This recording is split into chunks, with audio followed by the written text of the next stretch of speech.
Ladies and gentlemen, I present to you the amazing digital theory video where in today's list we talk about our characters and the void. Not just the void though, but the many layers within it. So without further ado, let's get into it.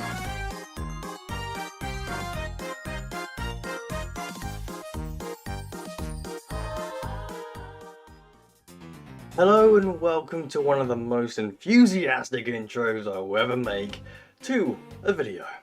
The amazing digital circus has just aired, and boy, there is a hell of a lot of stuff that needs answering and so much lore that has been spilled all over the place that needs piecing together. Before we start, I just want to give the glitch animators, show writers, producers, voice actors, designers, everything that was put into the amazing digital circus a message. It is one of the most splendid episodes that I would say outruns Murder Drones with such a cute and bright surface, but yet such a dark, demeaning underworld of corruption that brings the front of the show to the stage. I absolutely adore this show's style, goofy animations, and as the channel shows, the lore. So, let's begin, starting with whatever the heck this is. From what we gathered in the video, it seems to be a digital world displayed through what seems to be a VR headset linked to quite an old computer, which then puts you in a simulation. The main characters trapped in there are as follows: Caine, the ringmaster; Pomni, the clueless new girl; Jax, the awful rude bully; Kington, the oldest of them all, simply to put it; Ragatha, the rambler of insanity from what we saw in the comedy / tragedy, or as Jax lists, Crybaby; Bubbles; and Zooble, or Zooby, I don't actually know their name, I'm just guessing it's Zooble, the 4-year-old creation, because that's really what it looks like, just all like a 4-year-old pieced it all together. So now that we've listed through the main characters within the show, let's go theorize through what they are and what they do. Caine. Caine is the ringmaster or the ringleader. He is the showrunner for all the characters. He directs it all and possibly has full control of the world, and in fact I'd go as far as to say that he's the one who originally created this digital world but mistakenly fell into it and couldn't find the way back out, and therefore got trapped. Caine can fix the characters that are in a simulation with his admin permissions of the simulation, alongside getting rid of glitched, abstracted characters into the Baron of Corruption. More on that later. Pomni, the main character of the show, the newcomer to the amazing digital circus. Once zapped in from a VR headset into a simulation you can't actually get out of, the first day doesn't quite go well. Pomni is displayed as a typical character like the rest, excluding Caine, that simply deal with whatever happens. Pomni appears to be quite an alarmed character to the surroundings of what's around them. Jax, as said earlier, the bully, goes around oppressing, intimidating and tormenting the rest of the lineup with false positives to trick the lineup into possibly dying, whilst also out of the ordinary taking the mick out of the characters. Jax sort of just deals with the digital world like another casual day in the real world, for example. He just casually sits there, has the digital food and all that stuff. Kington, I think that's the right name, or Kingston, I don't know. Kington is quite an unpredictable character, to say the least. According to Caine, Kington has been at the digital circus the longest out of everyone there, but has not yet gone crazily glitched. This could be partly due to Kingston's memory possibly being short in general, as when Comedy, who has been with Kington the entire time, gets noticed by Kington himself, he forgets and jumps from shock, which possibly signals why Kington hasn't gone insane due to the short memory that Kington holds within. Ragatha, again, quite an unpredictable character due to a lack of it throughout the episode, being glitched out from Kothmal. Ragatha appears to be quite a friendly character with little to no issues apart from easily becoming stressed, as we see. Not much is known about Comedy or Tragedy or Crybaby, but we do know Comedy's mask gets broken either twice or it was always broken throughout the episode, which results in the character always playing as Tragedy being sulky, which then Jax leads on to a Crybaby. Bubbles appears to be a parasite according to Caine and is supposedly Caine's pet. Not much is known apart from looking like a chain chomp, to be honest, but you know, it kind of you've seen it. Kind of just looks like a person that hangs around there, or not a real person, but a bit of code that is owned to Caine. Zooble is also quite unpredictable due to also not being in the episode much, as they were literally in pieces. I believe Zooble is sort of a character like Jax that simply deals with things, but doesn't go to the extent of bullying the other characters that are there in the lineup.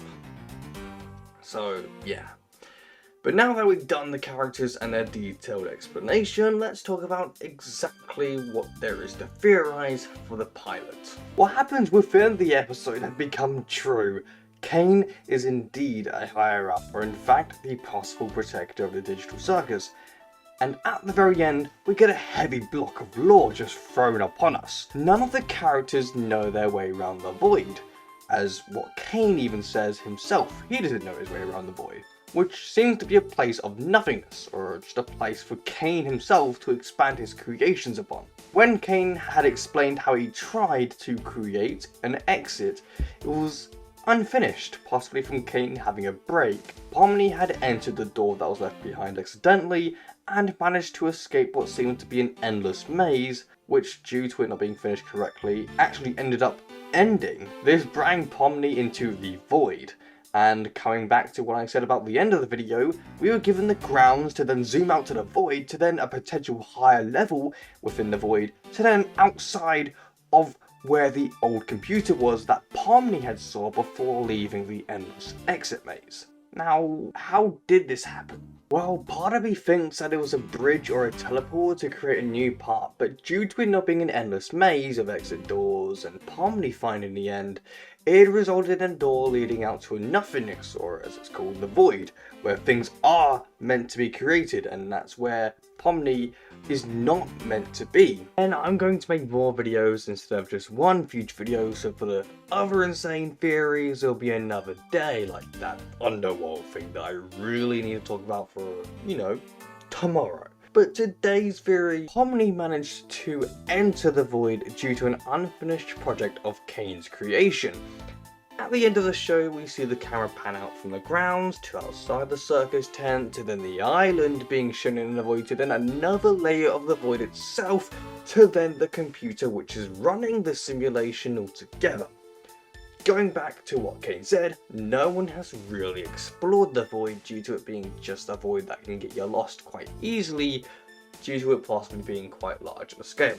So in question, how far was Pomni to escaping?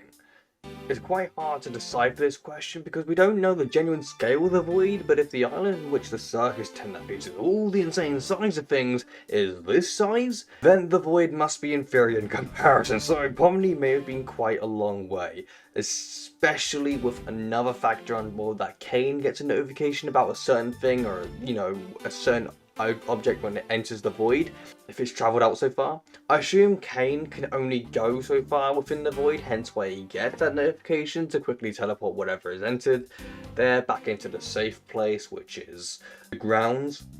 There's a lot more that Caine knows deep down, but doesn't really discuss it on the surface to any character, which is just something that I believe he might explain to Pomni near the very end if the world's if that digital world's on the brink of collapsing, and if you collapse inside of that digital world, you collapse in real life and you die. If it's that bad, you know, maybe Caine might help Pomni out. I'm just throwing whatever things I have at this one theory, because there's another theory that I really want to do after this one, but a really poorly explained theory video that didn't really go into much detail, which I'm really sorry for, but that's because if I go too far into this theory video, it kind of goes into the theory video that I want to make already for the next one, and this one is just asking if it's the correct exit, or if the void is the exit, because, you know, we see what it is and Pomni there, and it's all spacious and outside and all that stuff. And then the next theory I'm going to make, which I'm going to give you guys hints on, is that underneath world, the underworld where all those corrupted glitch items supposedly, quotation marks, get deleted. Now, do they? No, they don't. They stay at that underworld, and when that overflows, and that's going to overflow into the real world, and that's gonna cause chaos, which I think that's gonna be like near the very end of that series, and that's when, you know, Caine's gonna help Pomni out to escape, and you know, if any other survivors are out, Caine's probably going to sacrifice himself because he's the one that put them all in originally. Well, not by force, but by mistake. They've all just entered it, and that's just what happens. But yeah, that's a little sneak peek or a little teaser into what the next series is going to be, because it's much more heavier than this one. I just wanted to go over it because the show's only been out for like 3 hours. It's 1 o'clock for me, so wanted to get this out, edit it, all that stuff, get all the stuff, screen, time, everything like that, and just get it all done and sorted. So thank you for watching. I'm going to be off to making the next one.